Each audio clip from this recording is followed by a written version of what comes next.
जय संतोषी माँ। एक समय की बात है, एक बूढ़ी औरत थी। उसके 7 बेटे थे। इनमें से 6 बेटे कमाते थे, पर उस बूढ़ी औरत का जो सबसे छोटा बेटा था वो बहुत आलसी था और कुछ भी नहीं कमाता था।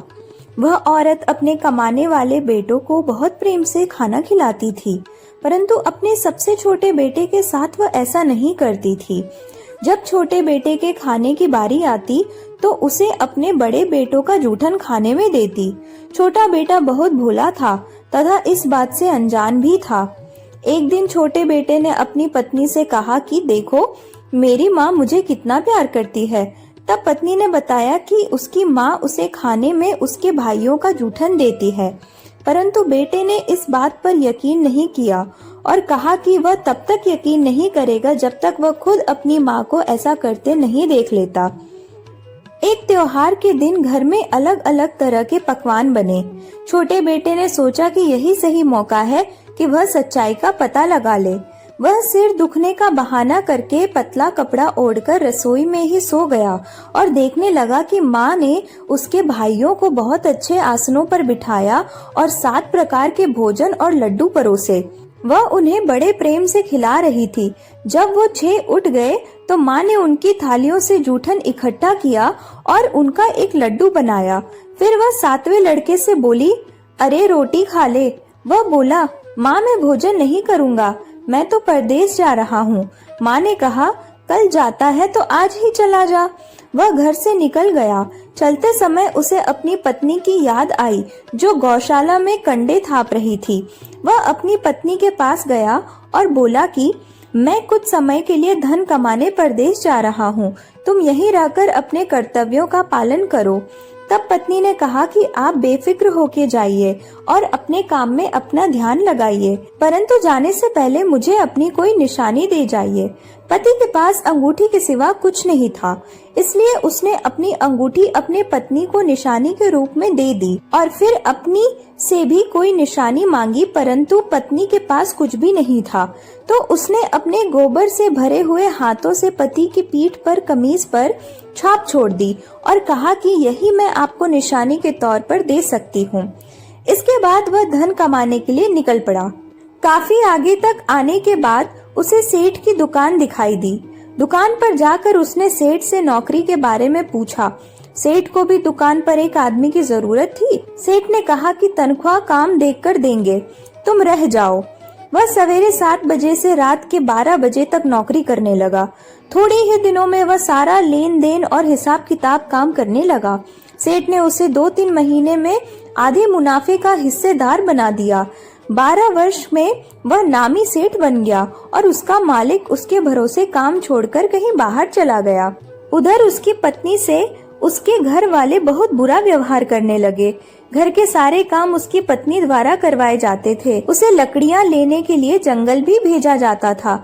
उसकी पत्नी की कठिनाइयां बहुत बढ़ रही थी। एक दिन जब वह लकड़ियां लेने जा रही थी तो रास्ते में उसने कई औरतों को व्रत रखते देखा। वह उनसे पूछने लगी कि यह व्रत किसका है, कैसे करते हैं और इसका क्या फल मिलता है।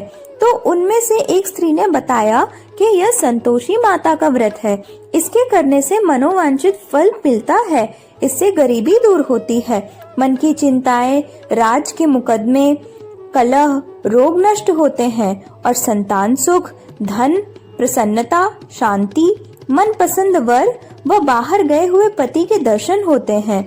उसने व्रत करने की विधि बता दी। उसने रास्ते में सारी लकड़ियां बेच दी व गुड़ और चना ले लिया। उसने व्रत करने की तैयारी की। रास्ते में उसने एक मंदिर देखा तो किसी से पूछने लगी, यह मंदिर किसका है। उन्होंने बताया, संतोषी माता का मंदिर है। वह मंदिर में गई और माता के चरणों में लौटने लगी। वह दुखी होकर विनती करने लगी, माँ मैं अज्ञानी हूँ, मैं बहुत दुखी हूँ, मैं तुम्हारी शरण में हूँ, मेरा दुख दूर करो। माता को दया आ गई। एक शुक्रवार को उसके पति का पत्र आया और अगले शुक्रवार को पति का भेजा हुआ धन मिला। यह सब देखकर उसके घर वाले खुश नहीं हुए, लेकिन उसे ताना देने लगे कि अब उसकी इज्जत बढ़ जाएगी और वह घर के काम न करेगी। वह मंदिर में गई और माता के चरणों में गिरकर बोली हे माँ, मैंने तुमसे पैसे कब मांगे थे? मुझे तो अपना सुहाग चाहिए। मैं तो अपने स्वामी के दर्शन और सेवा करना मांगती हूँ। तब माता ने प्रसन्न होकर कहा, जा बेटी, तेरा पति आएगा। वह बड़ी प्रसन्नता से घर गई और घर का कामकाज करने लगी। उधर संतोषी माता ने उसके पति का स्वप्न में घर जाने और पत्नी की याद दिलाई। उसने कहा, माँ, मैं कैसे जाऊँ? परदेश की बात है, लेन देन का कोई हिसाब नहीं है। माँ ने कहा, मेरी बात मान, सवेरे नहा धोकर मेरा नाम लेकर घी का दीपक जलाकर दंडवत करके दुकान पर बैठना। देखते ही देखते सारा लेन देन साफ हो जाएगा, धन का ढेर लग जाएगा। उसने सुबह उठकर बिल्कुल वैसा ही किया जैसे कि माता संतोषी ने स्वप्न में कहा था। थोड़ी ही देर में सारा लेन देन साफ हो गया, सारा माल बिक गया और धन का ढेर लग गया। वह प्रसन्न हुआ और घर के लिए गहने और सामान वगैरह खरीदने लगा। वह जल्दी ही घर को रवाना हो गया। उधर उसकी पत्नी जंगल में लकड़ियां इकट्ठी करने के बाद संतोषी माता के मंदिर में विश्राम के लिए रुकी। वहां धूल उसने माता से पूछा कि यह धूल कैसे उड़ने लगी। माता ने कहा, तेरा पति आ रहा है, तू लकड़ियां के 3 बोझ बना ले। एक नदी के किनारे रख, एक यहाँ रख और तीसरा अपने सिर पर रख ले। तेरे पति के दिल में उस लकड़ी के गट्ठे को देखकर मोह पैदा होगा। जब वह यहाँ रुक कर नाश्ता पानी करेगा, घर जाएगा, तब तू लकड़ियां उठाकर घर जाना और चौक के बीच में गट्ठर डालकर जोर जोर से 3 आवाजें लगाना। सासू जी, लकड़ियों का गट्ठा लो, भूसे की रोटी दो और नारियल में खोपड़े में पानी दो। यह सुनकर तुम्हारी सास बाहर आएगी और कहेगी कि देखो बहू कौन आया है। माँ संतोषी के कहे अनुसार उसने ठीक वैसा ही किया जैसा माँ ने उसे करने को कहा था। वह तीसरा गट्ठर लेकर घर गई और चौक में डालकर कहने लगी, सासू जी, लकड़ियों का गट्ठर लो, भूसे की रोटी दो, नारियल के खोपड़े में पानी दो। यह सुनकर उसकी सास बाहर आई और कहने लगी कि तेरा पति आया है, आ मीठा भात और भोजन कर, गहने कपड़े पहन। अपनी माँ के ऐसे वचन सुनकर उसका पति बाहर आया और अपनी पत्नी के हाथ में अंगूठी देखकर व्याकुल हो उठा। उसने पूछा, यह कौन है? माँ ने कहा, यह तेरी बहू है। आज 12 बरस हो गए। यह दिन भर घूमती फिरती है, कामकाज करती नहीं है, तुझे देखकर नखरे करती है। वह बोला, ठीक है, मैंने तुझे और इसे देख लिया है। अब मुझे दूसरे घर की चाबी दे दो, मैं उसमें रहूंगा। अब वे दोनों अपने घर में खुशी खुशी रहने लगे। 16 शुक्रवार के व्रत पूरे होने पर पत्नी ने पति से उद्यापन कही और पति खुशी से इसके लिए राजी हो गया। जल्दी ही वह उद्यापन की तैयारी करने लगी। उसने अपने जेठ के लड़कों को जिमने के लिए कहा। उन्होंने मान लिया। पीछे से जेठानियों ने अपने बच्चों को सिखा दिया, तुम खटाई मांगना जिससे उसका उद्यापन पूरा ना हो।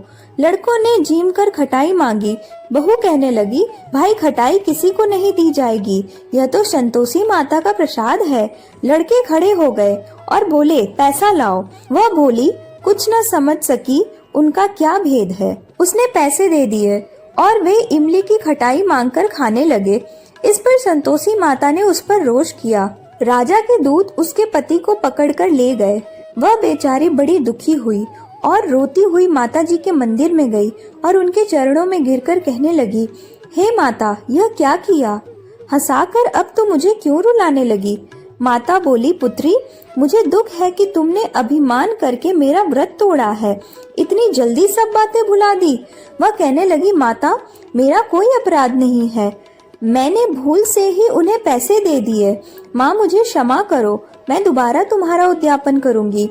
माता बोली, जा, तेरा पति रास्ते में आता हुआ ही मिलेगा। उसे रास्ते में उसका पति मिला। उसके पूछने पर वह बोला, राजा ने मुझे बुलाया था, मैं उससे मिलने गया था। वे फिर घर चले गए। अगले शुक्रवार पत्नी ने फिर उद्यापन की तैयारी की और अपने जेठ के बच्चों को बुलाया। उन बच्चों ने फिर खटाई खाने की मांग की, परंतु इस बार उन्हें खटाई तथा पैसे देने से इनकार कर दिया तथा वह बाकी ब्राह्मण बालकों को भोजन कराने लगी और साथ में एक फल भी दे दिया। इससे माता संतोषी प्रसन्न हो गई। जल्दी ही उन्हें माता की कृपा से एक चंद्रमा के समान सुंदर पुत्र हुआ। अपने पुत्र को लेकर वह रोजाना मंदिर जाने लगी। एक दिन संतोषी माता ने सोचा कि यह रोज यहाँ आती है, आज मैं इसके घर चलूं, इसका सासरा देखूं। यह सोचकर माँ ने एक भयानक रूप बनाया। गुड़ व चने से सना मुख, ऊपर के सूंड के सामने होठ जिन पर मक्खियां भिनभिना रही थीं। इसी सूरत में वह उसके घर गई। देहली में पांव रखते ही उसकी सास बोली, देखो कोई डाकिन आ रही है, इसे भगाओ नहीं तो किसी को खा जाएगी।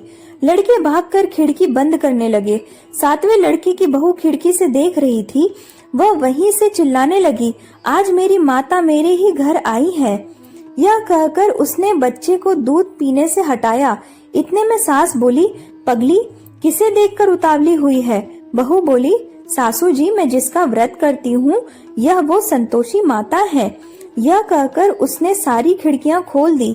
सबने संतोषी माता के चरण पकड़ लिए और विनती कर कर कहने लगे, हे माता, हम मूर्ख हैं, अज्ञानी हैं, पापिनी हैं। तुम्हारे व्रत की विधि हम नहीं जानती।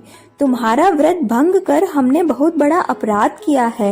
हे जगत माता, आप हमारा अपराध क्षमा करें। इस पर माता उन पर प्रसन्न हुई। बहू को जैसा फल दिया वैसा माता सबको दे। बोलिए संतोषी माता की जय।